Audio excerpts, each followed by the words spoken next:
na hindi ako makapaniwala na darating po ako sa ganito. And I really mean that kasi yung goal ko po talaga ever since is makatapak lang po sa TNT stage because that's a huge opportunity to be able to perform sa stage po ng TNT, to perform for icons, and yung goal lang po na yun lang talaga iniisip ko kasi pag nagawa ko na po yun, pwede na po akong makakanta sa Cebu, sa mga restaurants, ganon. And when I won the title, akala ko din po, sabi ko, okay na ako, wala na akong hihingin pang iba. But because of the help of etong ang mga icons and all the people who surrounded me with the advice and ayun po, guidance po from my Showtime and Tawag ng Tanghalan family, nagawa ko po lahat ng hindi ko man lang na-dream. I didn't even think of dreaming for it kasi hindi ko po talaga alam na maaabot ko. Kaya it's all thanks to Tawag ng Tanghalan, and it's definitely more than a mission accomplished po para sa akin. And last question ko na lang for you, dear. Ano yun, parang ano yung mas mahirap for you? Yung i-judge ka ng mga hurados when you were part of the singing competition, or ngayong gina-judge ka ng audience, ng public na talaga with you as a singer now? I think sobrang magkaiba po kasi performing on Tawag ng Tanghalan to be judged by yun nga po our esteemed judges, parang yung wala po akong iniisip na goal na kailangan kong i-please talaga sila because I was just showing who I really was. Parang ini-introduce ko lang po yung paano talaga ako kumakanta, and if the judges liked it, then that's amazing. Ganon, yun po talaga yung goal ko dati. So, hindi po siya naging pressure sa akin dati. Kaya mas mahirap po yung ginajudge ako sa public ngayon because lahat po ng galaw ko, sometimes even my personal life. And that's the big catch po pag you join into the industry. So, yes, mas mahirap po ngayon na yung public po yung nagja-judge sa atin. Okay. Thank you, Janine. Thank you din po. Good luck. Ang bongga ng recent music video mo. Ay, Congrats. Thank you po. Thank you so much Thank you, po. Justin. Thank you, Albert Brian Abelido of Chicanes.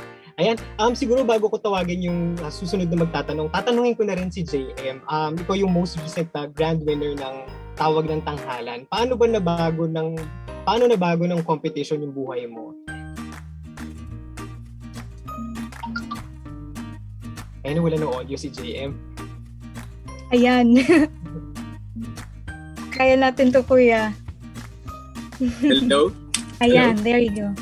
Alright, so para po sa akin talagang parang 180 degrees yung pinagbago ng buhay ko dahil yung katulad nga ni Janine, parang hindi ko talaga naisip din. Hindi ko even pinangarap na makakatungtong sa ganitong platform, even in the same Zoom room dito sa mga icons natin. So talagang nagbago yung buhay ko 180 degrees, and ang dami ko pang tatahakin, and I just won like for about 6 to 7 months, and I'm just really thankful sa 6 months na yon, and I'm very very excited kung ano pa yung pagdadaanan ko kasi talagang before ako nag-join po ng Tawag ng Tanghalan, honestly, hindi po ako musician, hindi po ako hindi ako related talaga sa music yung profession ko. So ngayon na nandito ako, parang bagong panganak yung feeling ko. Parang talagang bagong salta ako sa industry, and I'm still just discovering myself, di ba?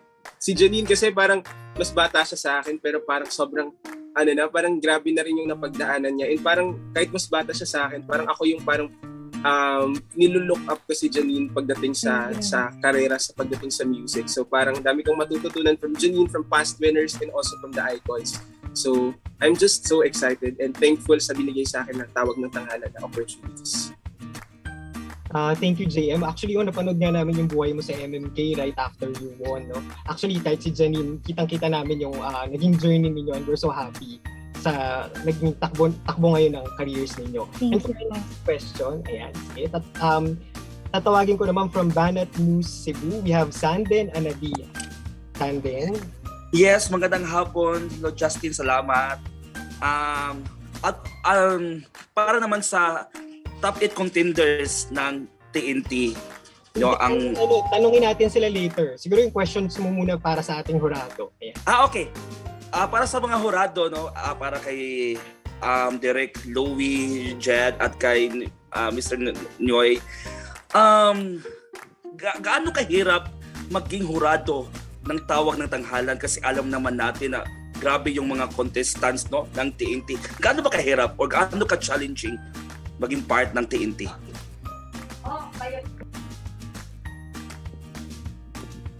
Umpisahan natin siguro kay Sir Nyoy. Ayan.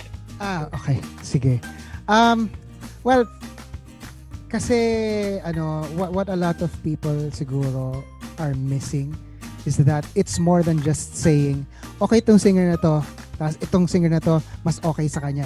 It's more than that kasi you have to understand, iba-iba yung skill sets namin as musicians, as singers. So iba-iba rin yung perception namin kung ano yung maganda, kung ano yung magaling. And we are burdened to a certain extent with the responsibility of being correct.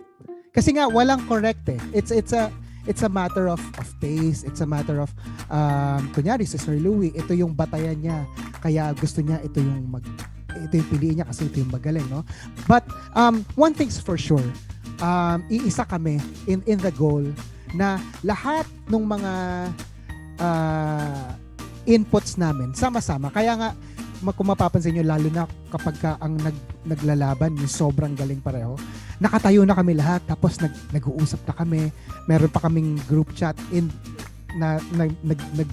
nag-aano pa kami doon sa Viber, ano kaya tingin nyo ganun, kasi it's not easy. Kaya lalong-lalo na kung yung sinasabi na parehong magaling yung naglalaban, kasi definitely, kung ikaw lang masusunod, wala namang matatanggal dun sa dalawa eh. Pareho silang mariretain kasi sobrang galing nila. But, yun yung rules. Yun yung rules ng Tawag ng Tanghalan. Kailangan may manalo. So, definitely, isa yun sa mga pinaka talagang minsan gusto talaga naming maiyak. Kasi, sana hindi na lang ganun yung rules. But, at the end of the day, this is what we have to do. So, to answer the question, yes, it's very, very very hard just because meron kang responsibility na kailangan gawin. Pero as a matter of taste, lahat sila acceptable kasi halos walang pumapasok sa TNT na hindi magaling eh. Lahat sila magaling. Thank you, Sir Nyoy. Sir Jed? Well, yes, I agree with what Nyoy said. It's not, hindi siya madaling trabaho. Of course, lahat sa audition process nasala, kumbaga lahat ng mga magagaling, and it's true that we are given this huge responsibility, pero ang dami ding factors na kailangan naming i-consider. Of course, every season kailangan mag-level up yung mga kumbaga requirements namin as hurados to discover the talent, kasi siyempre, we want to see something different. We want to see someone better from the previews. Although lahat ng mga champions natin, they are amazing in all their own, styles and in all their genres. But of course, every season kailangan natin mag-level up. So yun yung pinakamalaking load lagi and responsibility sa amin. What will be the champions offer for this season, 'di ba? Yung mga magagaling. And totoo yan, sometimes we don't know, we are caught in the middle of our own personal choices, sa choices based on other factors, which is bibenta ba to sa mga madlang people? Is this going to be a long-term career for this person? Bibenta ba siya as a mainstream artist? So we have to consider a lot of things. Kaya yung mga nakikita ninyo on TV, hindi siya madali, and especially if we are given a certain amount of time to decide, lalong-lalo na yung sinabi ni Nyoy kanina na pag sumabay lahat ng mga magagaling, ang hirap mag-decide kung sino ang papasok at sino matatanggal. Kaya yes, it's a huge responsibility, it's a huge challenge for us, but then at the same time, it is an honor given to us, and I personally am very honored na to be part of a panel that has so much input in such a very prestigious competition such as Tawag ng Tanghalan. So yun, mahirap talaga siya, but it's an amazing experience every time. Kay Miss Karil. First time magka-crossover ako, hindi ako magja-judge this time. So, ako naman, I'm just very proud of all our batches, all our winners, all our singers.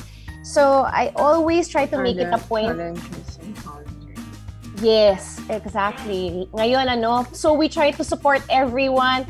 Pag merong kumanta dyan, eto si Janine, merong side character, si JM, tinetext ko, mag-recording ka, JM. Kamusta na ba ang songwriting? So I try to check up on them. I actually have this one project with the TNT All-Stars for one of our magpasikats because I just love them all so much. At doon ko talaga sila nakabanding nung naka-groupmate ko sila sa magpasikat. So my responsibility as host is to tell you na meron silang mga kanta like Pabuhat, side character. Janine is a amazing singer-songwriter. Si JM, abangan nyo, malapit na rin yan.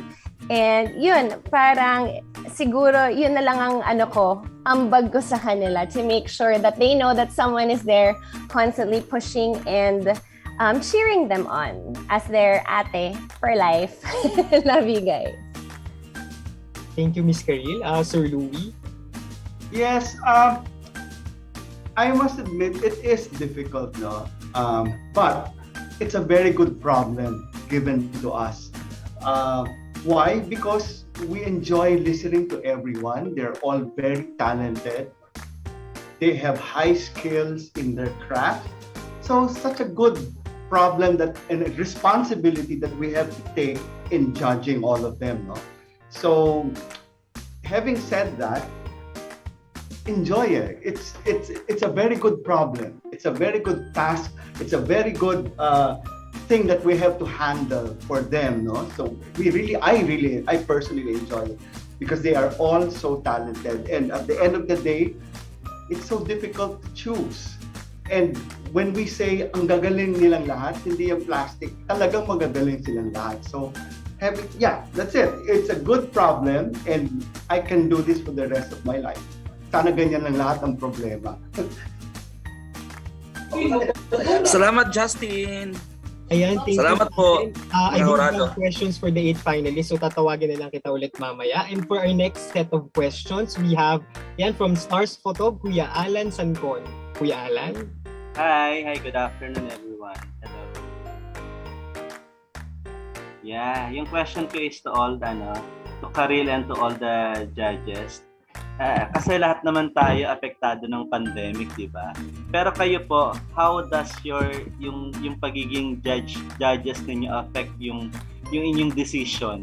Kumbaga, what are the challenges that you encounter during this pandemic compare before na very normal na, di ba? Harap-harapan niyo sila naririnig, nakikita. What are the things that you encounter during this pandemic? Parang sigurado ba tayo na tama yung dinig natin ng mga boses nila, yung mga mali nila, parang ganun po. Thank you. Sige, let's start ulit with Sir Nyon. Yes po. Well, in the technical aspect of that, syempre, actually parang feeling ko nga mas naging madali for us to listen from our devices kasi maririnig namin what everyone else is hearing, no? Kasi isa sa mga na-encounter namin before, mga earlier seasons, meron kaming naririnig na hindi naririnig ng mga nanonood sa television, So ito, pantay-pantay tayo, lahat tayo sa internet tayo nakikinig, sa ating mga devices tayo nakikinig. So in some sort of way, yung technical aspect nga, baga medyo naging advantage for us kasi yun yan, naging pantay yung perceptions natin. In terms of the emotional aspect nung kasi syempre makikita mo yung mga stories nila na parang medyo naghihirap yung kalagayan nila ngayon, yung ibang mga contestants meron mga pinagdadaanan na because of the pandemic, may ganito. I guess more than anything, the challenge is for you not to be affected in that way. Kumbaga, maapektuhan ka sa kanya, tao sa tao.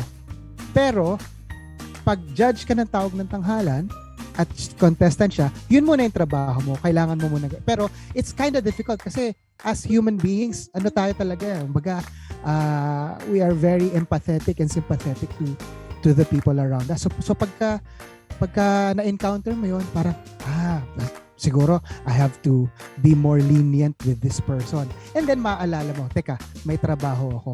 Hindi fair to everyone else dito sa Tawag ng Tanghalan if you include that. And then, you go back to being a professional hurado kasi yun yung trabaho mo. But it's difficult.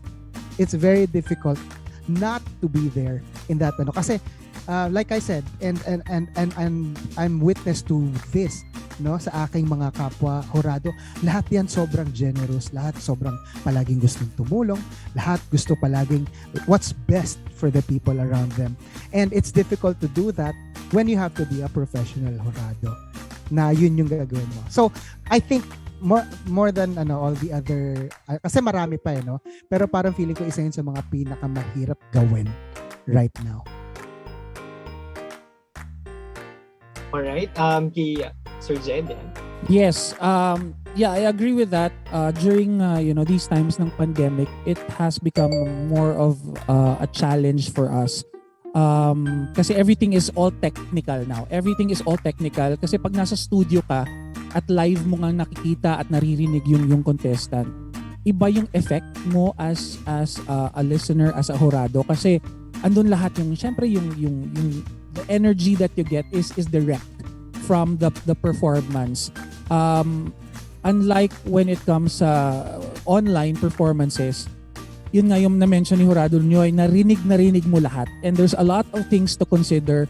Of course, pag nasa internet ka or online ka, iba yung naririnig mo sa studio. And on the good side, kung anong naririnig at nakikita ng mga madlang people, ganun din ang naririnig at nakikita. That's the technical side of it. For me, I think it's also a good advantage kasi makikita at maririnig mo talaga ako kasi I'm the type of hurado na I can be very generous to you but I am very meticulous at the same time. Not much on yung mga mali nila on that performance. It's more of kakayahan nila. So pag naririnig ko at nakikita ko online, yun ang mga points na kino-consider ko lagi. Mas it's hard at the same time easy for me kasi ako ganun din, very empathic ako when it comes to mga contestants sa mga kwento nila. But then of course again, it's our job to base it on the talent and the actual charisma and personality of the contestants. So it's a challenge but at the same time it's also it's a matter of how you perceive or look at the situation. For me, it's a good thing for me na everything's online kasi mas meticulous ako sa mga bagay niyo. Miss Carrie? Ayan. At a certain point this season, nag-judge din ako. And I think yung pinaka na-observe ko lang, I mean, Kuya Alan, yung iba talagang singing like there's no tomorrow. Yung sabik, yun talaga eh. So iba din yung timpla. Yung iba natakot sila dati o parang merong gagawin ko ba yung pangarap ko? Pero dahil ngayon napapaisip tayo, pinagninilay-nilayan natin ano nga bang gusto kong ma-achieve sa buhay ko. So a lot of them are actually becoming brave. So I think yun yung nagiging surprise din sa sarili nila. Yung mga parang they put their dreams on hold for so long. Ngayon, parang nagkaroon sila ng panibagong lakas. So yun lang naman yung akin na siguro they never thought they would actually audition and go to compete. Pero nagkaroon sila ng awakening of some sort. So I think yun yung for me yung talagang tumatak sa akin. Meron din naman pala tong nagagawang ibang klaseng push sa mga tao. Yan.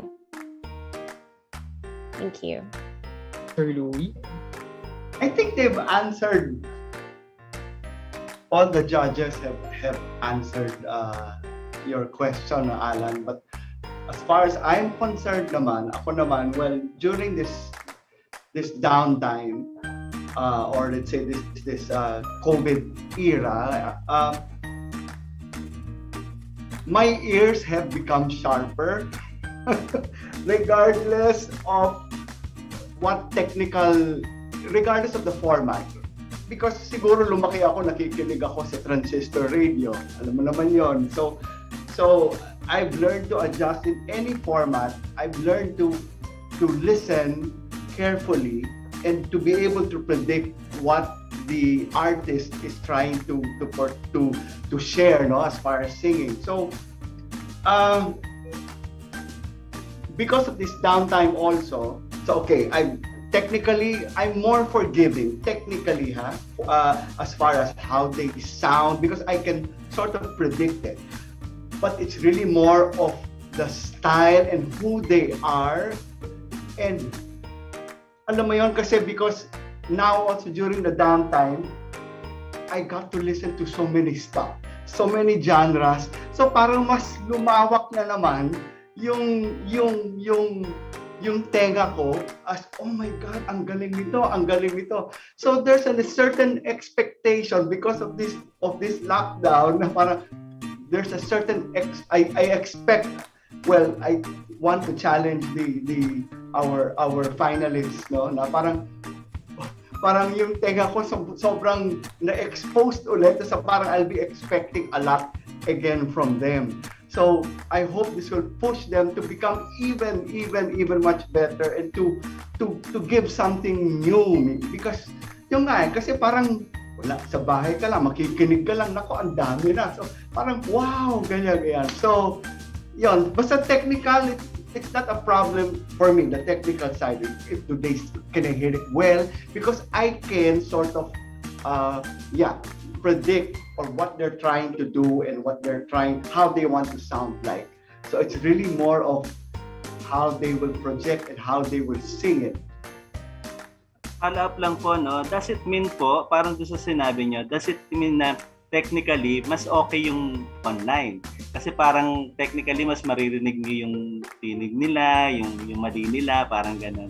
Compared dun sa face-to-face na nakikita nyo yung reaction nila, and parang ganun. Technically, anybody can answer. Ako po, I would like to answer that question. Actually, it doesn't necessarily mean that. In fact, when we say na what we hear is kapareho, kasi there was a time na we were judging from our homes.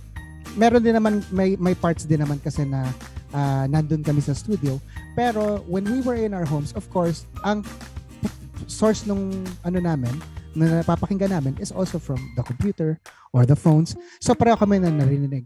I would like to point out na it's actually a step down from what we hear in the studio. Kasi pag nasa studio kami, meron kaming ear monitors. Mas malinaw po yun.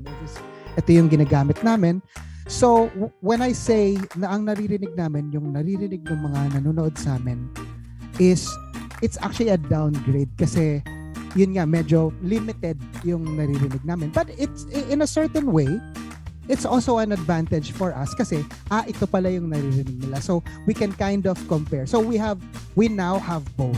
We now have our reference of what we're usually used to hearing, and then we can compare it to dito kami sa bahay, nakikinig kami through the internet na ito rin yung naririnig ng lahat ng nanonood sa akin. So it's additional information for us, and though it might not be much of an advantage, it's definitely additional information for us. Basta Alan, if I may add to what Noy said also, we as judges want to make sure that what you are hearing is what we are hearing with a little step higher and with more detail, because we want to make sure na parang iba, kunyari sabihin namin, hindi maganda yan, pero sa inyo maganda yung tunog. That's why we always double check whether it be in the studio or online. Let's say we do something like this, we want to make sure that what we hear is what everybody hears, so that everything is fair. Thank you po for your answer. Ang importante pa rin yan, challenging talaga yung ginagawa nyo bilang judges. Kasi kayo yung magdadala ng winner. So congratulations, and I salute you for being a good judge. Thank you. Salamat po. Thank you. Thank you, Kuya Alan. Thank you. Salamat, Kuya Alan. Ayan, for our next set of questions, we have from Showbiz Ganap, James Miguel. James? Hi po, good afternoon. Yung question ko for Janine, Berdine, and JM Tour. Can you share what keeps you inspired nowadays despite the uncertain times? Kuya JM? Sige, ako po muna. What keeps me inspired? Siguro, yung hindi ako, parang ang daming nangyari ngayong panahon, di ba? Pandemic, tapos parang, yung story ko nga po sa Tawag ng Tanghalan, nag-resign ako sa work, parang I was about to go abroad.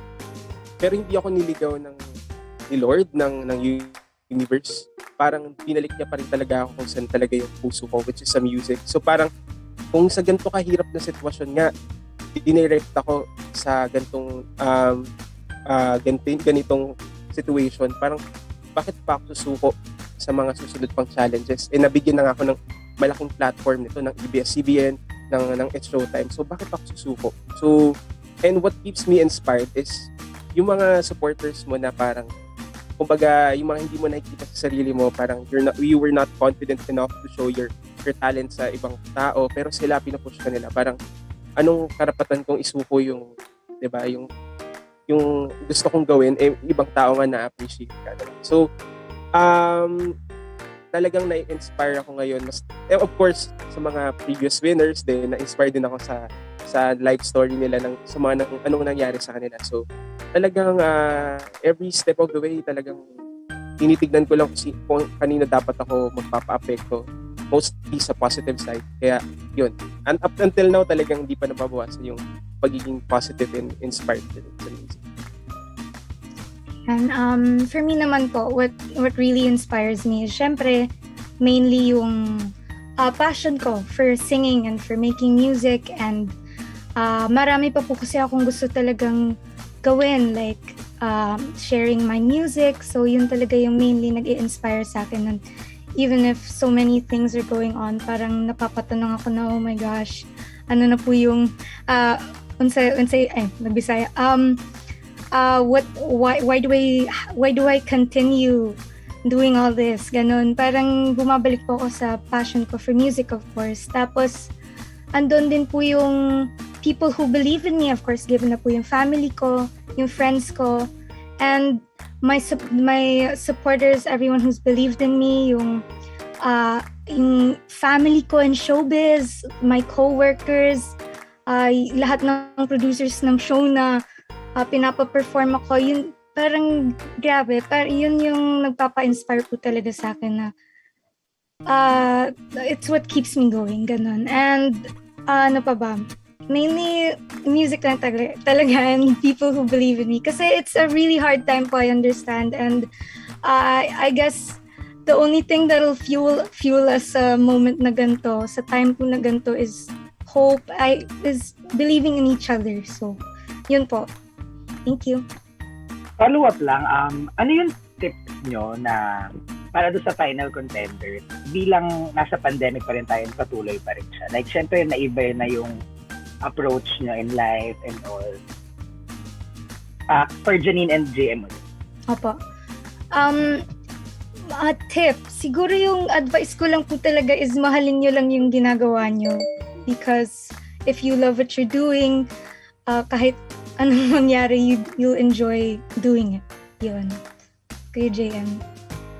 Para sa akin naman, halos same lang din kay Janina. Parang mahalin mo yung ginagawa mo and isipin mo kung bakit mo siya ginagawa at the first place. Kasi sometimes kapag, di ba, medyo harsh tayo sa sarili natin, pag para sa sarili lang natin, parang, okay lang, ayoko na ituloy ito. Pero parang, if para sa mga taong naniniwala sa'yo, sa mga taong nagdala sa'yo sa posisyon na yan, doon ka mas mai-inspire kaysa sa sarili mo, sa totoo lang. Kaya, ipagpatuloy nyo lang din yung passion na yan. And surround yourself doon sa mga taong positive din talaga yung outlook sa pagdating sa passion. Thank you. Last question lang for Miss Karel. Ano yung mga changes na napansin mo for the contestants as the pandemic goes by? Yun nga yung tapang siguro. Tsaka yung gigil. Kasi yun eh. can you imagine singing in front of your phone for months and months and missing that energy? I mean, in our family, syempre, we always talk about it. Yael, for example, misses gigging so much. And I would imagine if he were to go back on stage talaga with a big audience, it would be like that. So I guess it's the same for these contestants, the contenders, the finalists. Yung parang, imagine, out of everyone, ikaw lang sa Pilipinas yung talagang makaka-perform sa isang magandang studio with using like great mics and mapapanood ka sa buong mundo. That is a big deal and everyone wishes for that right now, di ba? Na-miss nating lahat yan. Kung baga sa na-take for granted ba yan? Or yun nga, yung pangarap na isang tabi for so long, eto na yun. So parang may something different then. There's that extra sparkle sa mata nila. Kaya minsan, pag wala yun, parang alam mo, dito ka natalo kahit meron kang ganda ng boses. Kung wala yun, yung parang yung gigil na yun. Diba? Siguro, yun yung nagiging edge nung meron nun. Follow-up lang, since syempre pandemic, marami silang mga stories and nakaka-impact to sa daily lives natin. Can you share like ano yung isa sa mga pinaka naka-impact sa'yo na isang story na contestant? Nitong lately lang. This one, actually naiisip ko tuloy kasi si Toto, kasi si Toto nasa Boracay everyday nagbebenta siya ng mga pagkain. Babalikan kita dyan na. Iisipin ko yung mga kwento nila. Iba kasing kwento. Ang pinaka naging impact sa akin this cycle, si Ate Jaya and yung nagiging sayawan namin during commercial break. Yung just trying to keep our energy happy as everyone is, going through something, fearing, will you get sick, will you not? So, yun yung nagiging ambag namin sa kanila para sa sarili nilang buhay. Pero dun sa kwento ng mga buhay ng mga finalists, i-review ko yan and I will get back to you on that. Thank you so much, Karel. Thank you so much, you. Janine and JM. Thank you so much, Justin. Thank you po. Ayan, salamat James. Naku, at this point, it's about time para kilalanin natin ang ating top 8 finalists.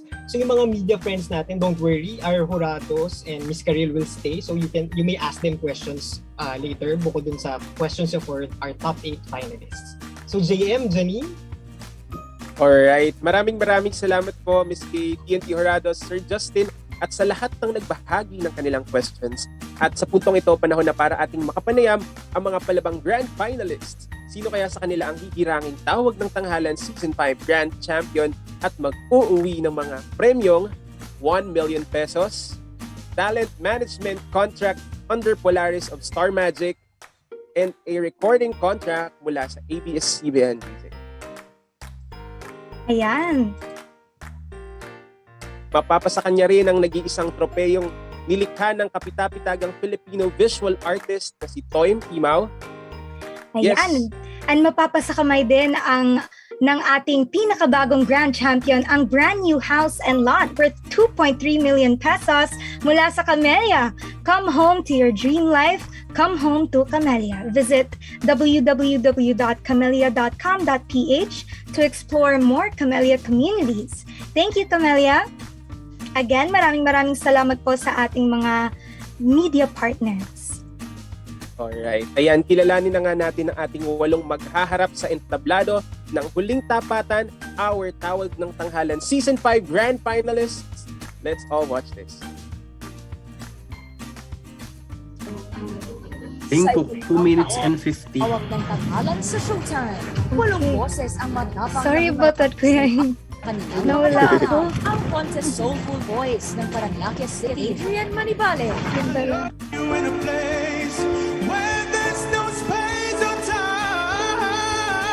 You are so wonderful.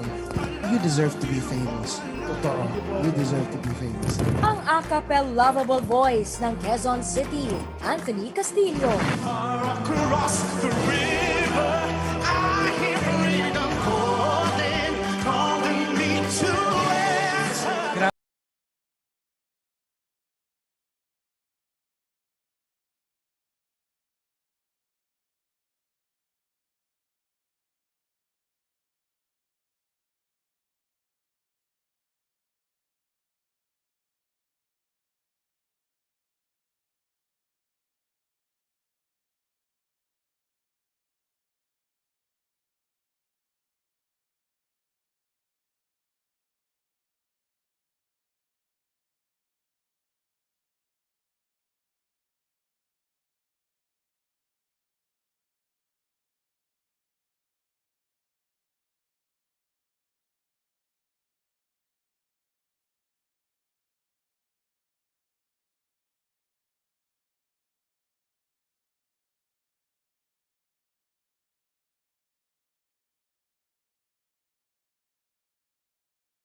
Ayan.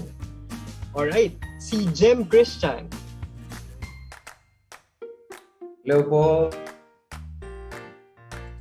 Siya, 28 years old po, from Iligan City. Ako po isang musikero, isa rin pong isang composer po, gumagawa ng kanta since 2012 po, 2012.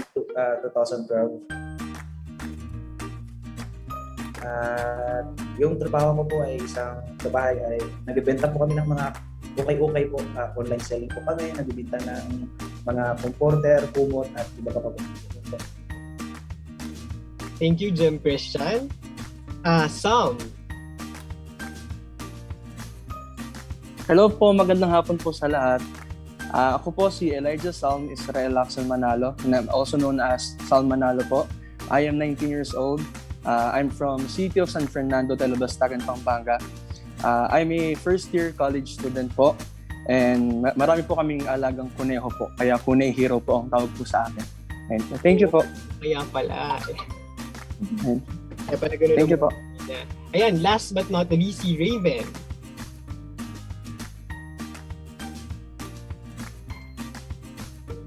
Hello po sa inyo lahat. My name is Raven Umali and 19 years old. And before po sumali ng TNT, student lang po ako, and minsan po nag-stream po ako sa streaming app po. Ayan. Alright. Sige Okay. po, next po natin si Lorraine Galvez.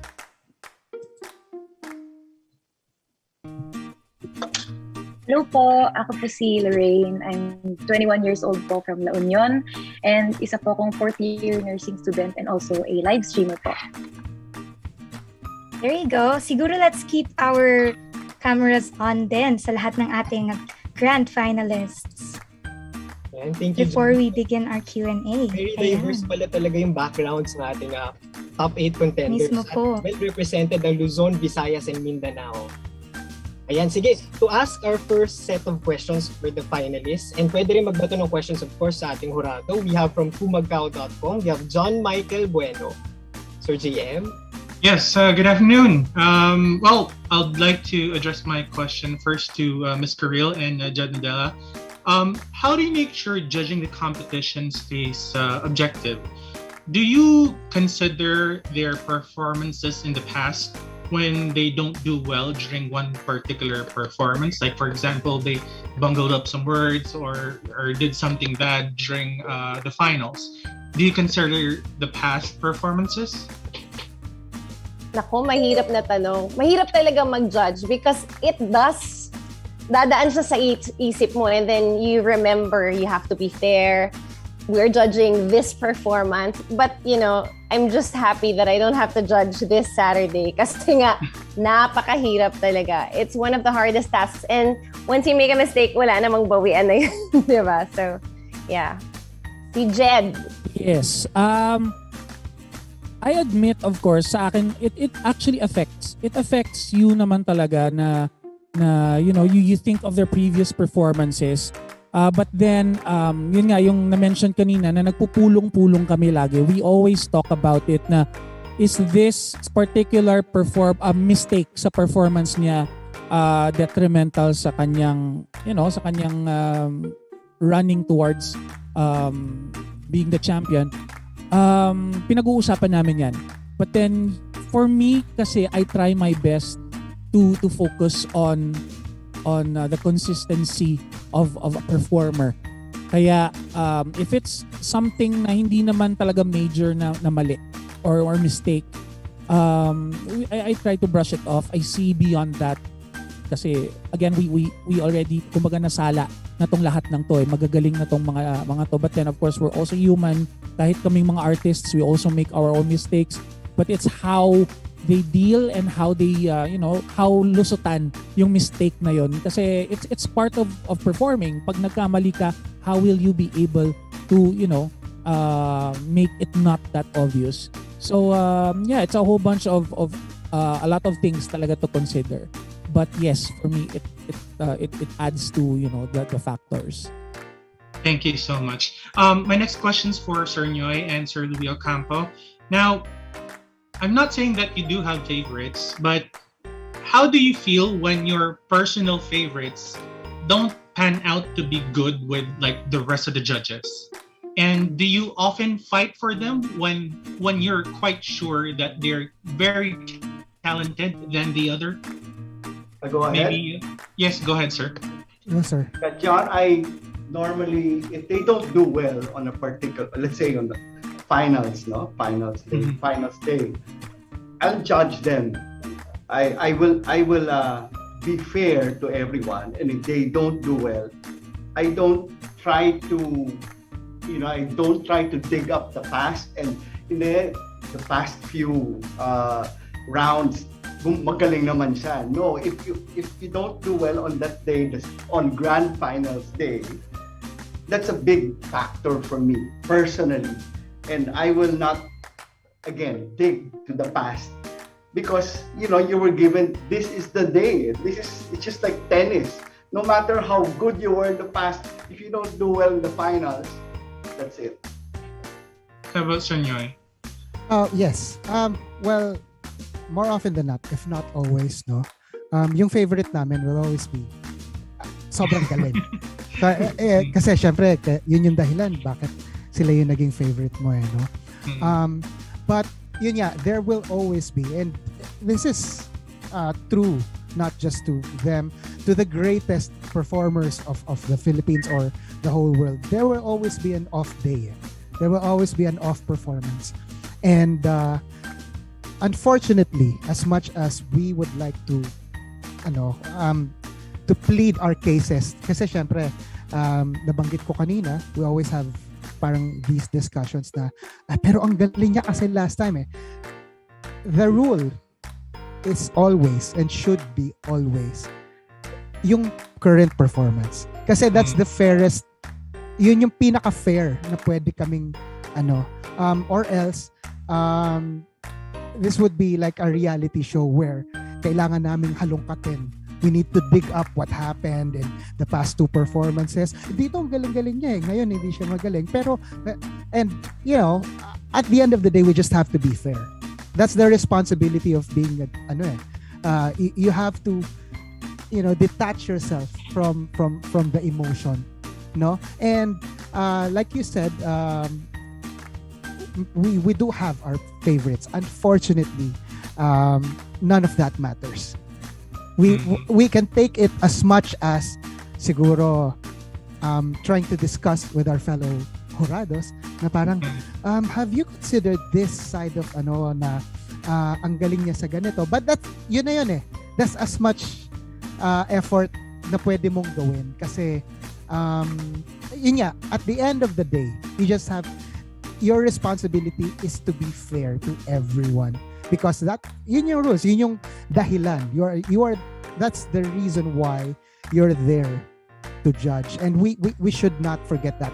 I'm not saying we were successful all the time. Merong mga panahon talaga na uuwi ka and then you realize, oh my God, I think I let my emotions get to the better of me in dealing with that particular but we try our best, and definitely for something as big as this, the season 5 finals, ang Huling Tapatan, we definitely should remember that. So yeah, we're definitely working on it. And John, mind you, when we have our favorites and they don't do well, it hurts. Ang sakit para sa amin. Parang, why? Kung kailan pang ngayon, Totoo! True! Masakit. And then, but again, we're fair. That's why we do what we do. Yeah. And if I may add, sometimes that's when the jurados get in trouble. Kasi nga, this particular person, this particular singer has a great track record. Talagang from the start of ganyan. And then, meron siyang performance na hindi maganda. And then you have to fairly give her or him a low score because of that. And then people say, ang galing-galing kaya nito singer na to. But what they don't understand, we have to judge based on the current performance. And, we just have to stick to it, unfortunately. So, yeah. All right, but in my books, you're still doing a great job, sirs. Well, my next question is for the finalists. what particular song that you have in your current bank do you think is super technically hard but are afraid to perform but you would want to do in the competition? Siguro simulan natin with Adrian.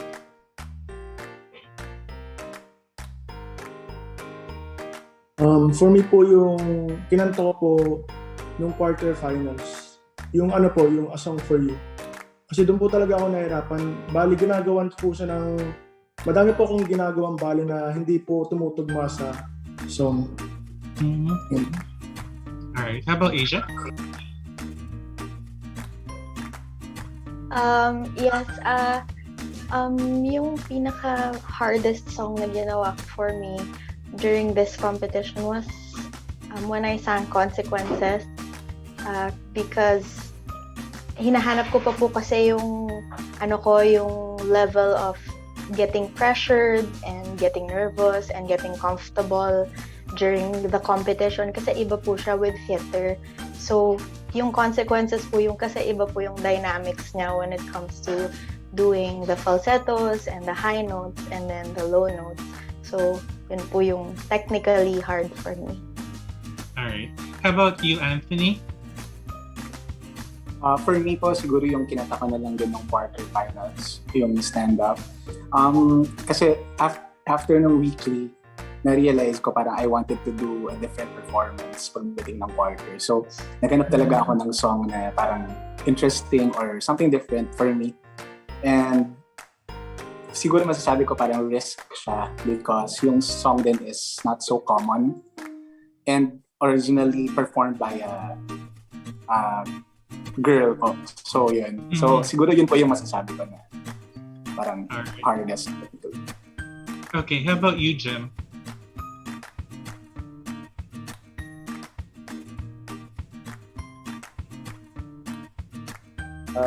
Yung muli po, yung version ng Showtime po, medyo nahirapan ako noon kasi sobrang malat ko po noon kasi tapos nanibago ako sa areglo, yun po. With that, yung arrangements ba ikaw ang nasusunod or yung band na kasama sa Showtime? Magdidepende po kasi yun, kung may gusto kong gawin nga array, depende pa rin dito. Okay. How about you, Song? Ako po yung song po na I think very challenging po for me is yung kinanta ko din po ng quarters, yung pong song na Only Hope. Kasi bago po yung arrangement, yung areglo po ng song. Pero dahil po sa grace ni Lord, naitawid ko naman po siya ng maayos. Ayun po. Alright. And how about you, Raven? Para po sa akin, yung pinanta ko rin sa finals, yung Dahil Mahal na Mahal Kita. Kasi po, halos lahat po alam po yung kanta ngayon and female po yung original na singer po. Kaya yun po. Okay, and last but not least, of course, Lorraine. Hello po, Sir John. So, Hi. para sa akin po, ang pinaka-challenge po ko na song is yung kakantahin ko po for Grand Finals. Yung Spain po, by All Europe po. And though mahirap siya, parang very excited po ako na i-perform siya kasi every time na makakapasok po ko sa susunod na araw, ganyan, sa next level, lagi ko pong challenge yung sarili ko na kaya ko ba to? Kaya ko ba tong gawin? So, feeling ko sa kakantahin ko po for the Grand Finals, though mahirap siya, parang gusto ko rin po na makita nyo na may enjoy ko makakanta po. And gusto ko rin na ma-enjoy din po ng audience. Lorraine, pasundot lang ng question. Yes po. Would you rather gamble like a super hard song on a Grand Finals? I think magagamble po ako ng hard song sa Grand Finals kapag alam ko na mamamaster ko po siya fully. Kasi why take the risk kung hindi ko rin pala kaya? Mas magandang i-take ko yung risk kapag alam ko na mabibigay ko yung gusto kong performance sa araw po na yun. Alright. With that, congratulations guys. And yung ayan, mapabilang pa lang. mapabilang pa lang ng maging finalist dito is really, really good. What was that again, Justin? Ayan, miss natin si Froilan. Okay. Froilan, can you tell me like the super hard song that you performed on the show or will be performing on the show? Ako din po, same sa mga naging kasama ko. Yung kinanta ko sa quarterfinals, yung song from South Border na Wherever You Are, which is lumabas ako sa genre ko, which is rock po. And kasi nag-rock band talaga ako for many years. And ang hirap kumanta at mag-perform sa stage while doing the competition na yung song na yun is for my mom. Alam mo yung kinakanta mo siya na yun sobrang yung kahit sobrang gusto mo nang maiyak dahil sa message ng kanta, sobrang miss mo sa mom mo, pero kailangan mong itawid to para umabot ka sa grand finals. Alam mo yan. Pero ang sarap sa pakiramdam po. Okay. And congratulations nga pala sa performance niyo kanina. Super nice ng beer. Ako, people have been raving about it on social media. Congratulations sa inyo, Lorraine. Thank you. Thank you po. Ayan, thank you.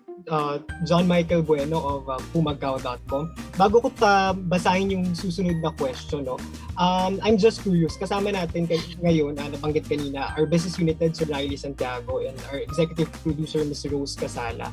Yung question ko is about the format. Itong 8 ba to, matitrim pa to into to 4, just like in the previous seasons? Siguro, the Jurados can also answer if ayun, Sir Riley. Yes. Magandang hapon sa mga lahat na nanonood. The Jurados and the finalists and our press friends. So, going back sa tanong mo, Justin, is kung matitrim pa tong 8 na to, yun ang dapat panoorin nila. No? It's going to happen on this Saturday at 12 noon. So, doon makikita namin, i-share namin yung format. It's going to be bakbakan. So, the 8 grand finalists will battle it out for the next TNT Grand Champion. So, malamang may trimming yun dahil may mananalo tayong isa. So, antabayanan nila lang lahat yun. Thank you, Sir Riley. Naku, matindi palang pressure yung kinakaharap nitong finalists natin, no? Dahil sa mga susunod na araw, marami pang challenges yung kanilang haharapin. Anyway, the next question, I read it, hindi lang makapag-on-cam, si Marco Polo Demo of Kwento ni Toto. The question is for the Jurados. Ayan, having seen these 8 finalists perform, may nakikita na po ba kayo sa kanila na grand winner material? Na parang Janine and JM. Umpisahan natin kay Sir Nyoy. Yes. Palagi ako yung una, ha? Definitely, meron na kaming, kagaya na sabi kanina, di ba? May mga favorites naman talaga kami. So, we have a couple in mind na, kasi syempre, being there the whole season, makakapili ka ng type ko talaga tong singer na to. And then magpe-perform siya na magaling ulit. And then you say, oo nga, siya talaga.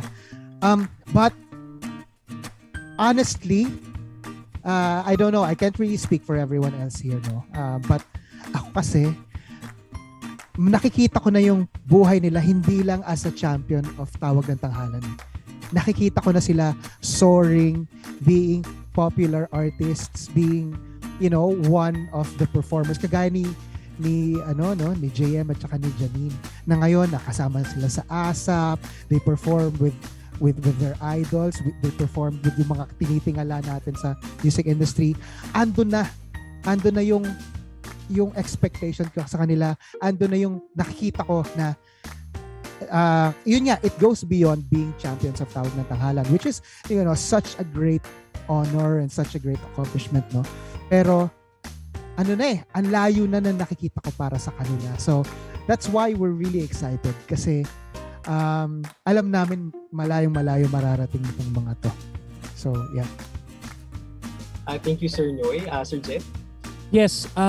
Well, syempre, in all honesty, you always have your own favorites.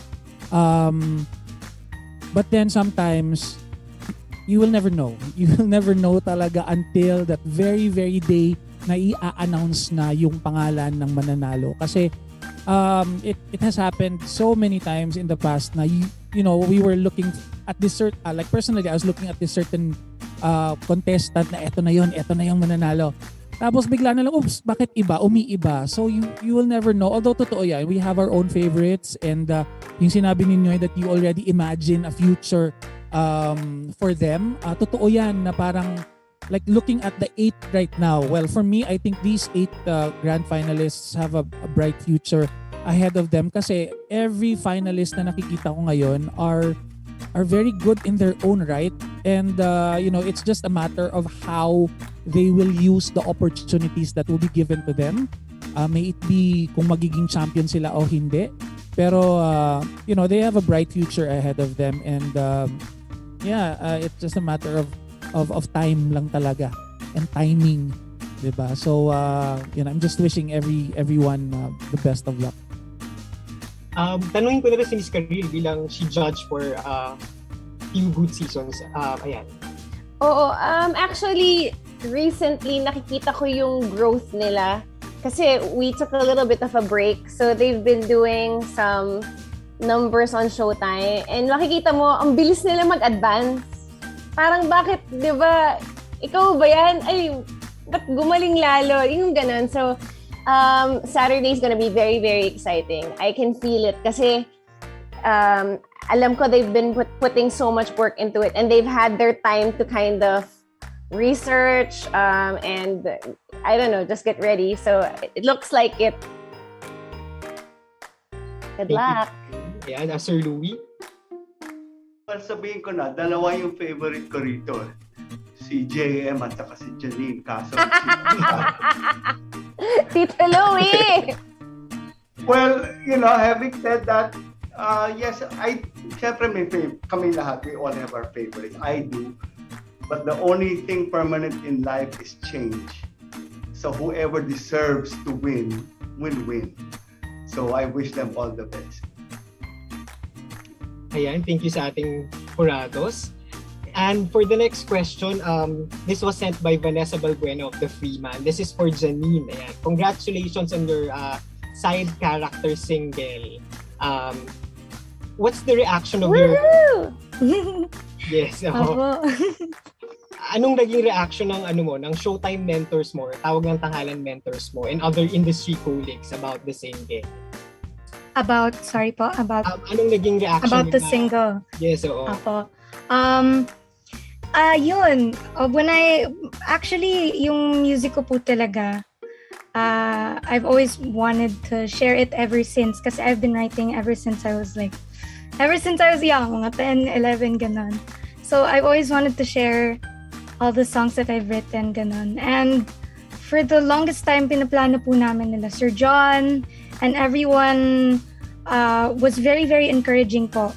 But ngayon lang po siya naging parang na-come to life. So, of course, everyone was shocked kasi they've always known me as the rocker chick na ngayon, new gen Birit Diva. So, I released this song na sobrang bedroom and very English kasi kilala din po akong OPM lover, ganon. So, I mean, by OPM, I mean Tagalog song na singer, ganon. So, dun po ako kilala talaga. And this is just a part of me that I've always wanted to share. Kaya sobrang overwhelmed po ako na tinanggap ng family ko sa Showtime, tinanggap ng family ko dito sa showbiz, and sa Star Music. They've always been so supportive. And right now, yung masasabi ko lang po talaga is I'm very, very excited to share more of me and my music. Kaya sana pakinggan po ng ating mga kapamilya and lahat po ng nanonood ngayon. Thank you po. Thank you, Janine. Congratulations for that. May follow-up question si Vanessa. Isa sa mga inaabangan sa Tawag ng Tanghalan is the paying of homage to the hometowns of the winners and the finalists. Ikaw bilang proud Cebuana, ayan. Her question is, how was your recent Cebu vacation? We saw daw you went to Bantayan Island. Yes, nako. I went to Bantayan nung June po. Thankfully nagkaroon po ako ng chance because nagka-event din po ako doon sa Cebu. And I can say sobrang na-enjoy ko po and sobrang grateful po ako na I got to go home despite everything. I got to sing for my kababayans dun sa Cebu. Nagkaroon po ako ng chance despite the pandemic. Kaya ang masasabi ko lang po talaga is sobrang namimiss ko yung Cebu and sobrang dinadala ko po lagi yung pagka-Cebuan ako. Actually, itong single ko po na to, itong kaka-release lang na sinulat ko, Cebuano power din, parang powered by Cebuano energy din po siya. Yung producer niya of Cebuano, co-written by a good friend of mine na Cebuano musician. So I'm very, very proud na I'm from Cebu. And I can't wait to release music then. That's also gonna be in Bisaya. So, ayun po. Wow, we look forward to that. We truly are the pride of our Cebuanos. Alright, I read another question. This is from Pampanga, from Miss Ning Cordero of Punto Central Luzon. Any of our